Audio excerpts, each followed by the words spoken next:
नमस्कार, स्वागत है आपका आज की खबर में। आपके साथ मैं हूं चित्रा सिंह और अब आप जुड़ सकते हैं मेरे साथ मेरे सोशल मीडिया प्लेटफॉर्म से भी नीचे दिए गए सोशल मीडिया हैंडल के जरिए। तो चलिए बुलेटिन की शुरुआत कर लेते हैं, जहां पहली बड़ी खबर लखनऊ से आ रही है। एलयू बरादरी में नमाज पढ़ने का मामला देखिए सामने आया था, जिसमें एलयू के छात्र संगठनों ने देखिए प्रेस कॉन्फ्रेंस की।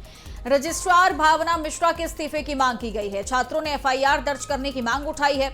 साथ ही बिना लिखित आदेश गेट वेल्ड करने का आरोप भी लगाया है। रमजान के दौरान नमाज स्थल सील करने का विरोध जताया गया। साथ ही परिसर में सांप्रदायिक तनाव का आरोप लगा है। 5 करोड़ फंड के उपयोग पर भी सवाल किए गए। यूजीसी इक्विटी रेगुलेशंस लागू करने की मांग की गई है और कॉन्फ्रेंस में कई संगठनों के लोग शामिल रहे हैं।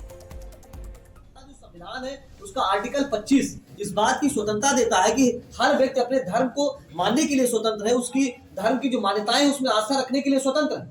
लेकिन एक विशेष धर्म को, मुस्लिम समुदाय को टारगेट किया जा रहा है। आखिर क्यों?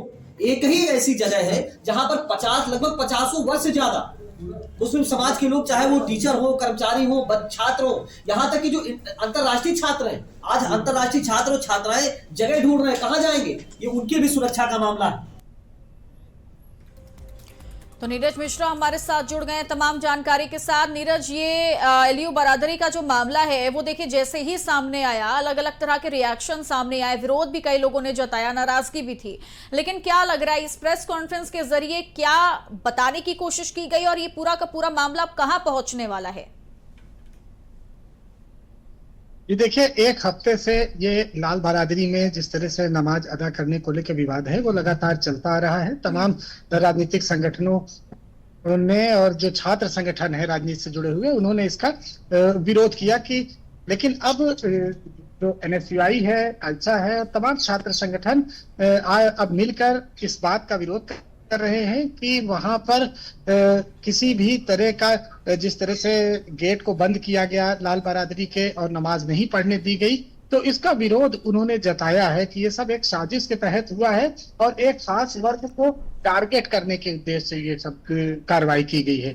तो वो जो भावना मिश्रा है रजिस्ट्रार, उनका इस्तीफा मांगा है छात्र संगठनों ने और साथ ही साथ उन पर एफआईआर के लिए भी कहा है कि ऐसे लोगों पर एफआईआर होनी चाहिए। तो छात्र संगठन अपनी बात कह रहे हैं और वहीं दूसरी तरफ जो भाजपा का संगठन छात्रों का है, तो उनका कहना है कि यहाँ पर वो सुंदरकांड का पाठ करेंगे और हनुमान चालीसा पढ़ेंगे। तो विवाद का केंद्र इस समय एलयू बनता हुआ। लेकिन सवाल ये है नीरज कि इस तरीके से अगर दोनों तरफ से ऐसे ही बयान और इसी तरीके से किया जाएगा तो लगता नहीं है कि ये माहौल किसी तरह से भी शांत होता हुआ दिखाई देगा।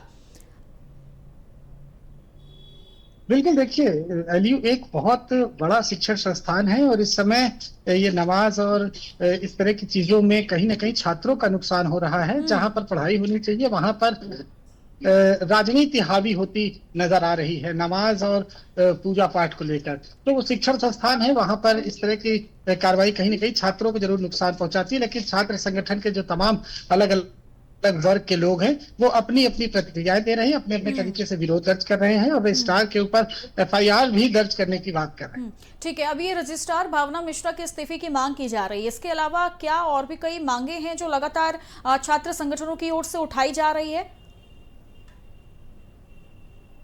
जी बिल्कुल, देखिए छात्र संगठन कह रहे हैं कि वहां पर उन्हें नमाज अदा करने दी जाए। बहुत समय से लाल बरादरी में नमाज अदा की जाती है, के गेट को क्यों बंद किया गया, क्यों वहां पर निर्माण कार्य किया जा रहा है। तो ऐसी तमाम बातें उन्होंने की कि एक खास वर्ग को टारगेट करने के लिए सारी कार्रवाई रजिस्ट्रार भावना मिश्रा की तरफ से की जा रही है। ठीक है, बहुत बहुत शुक्रिया नीरज आपका तमाम जानकारी के लिए।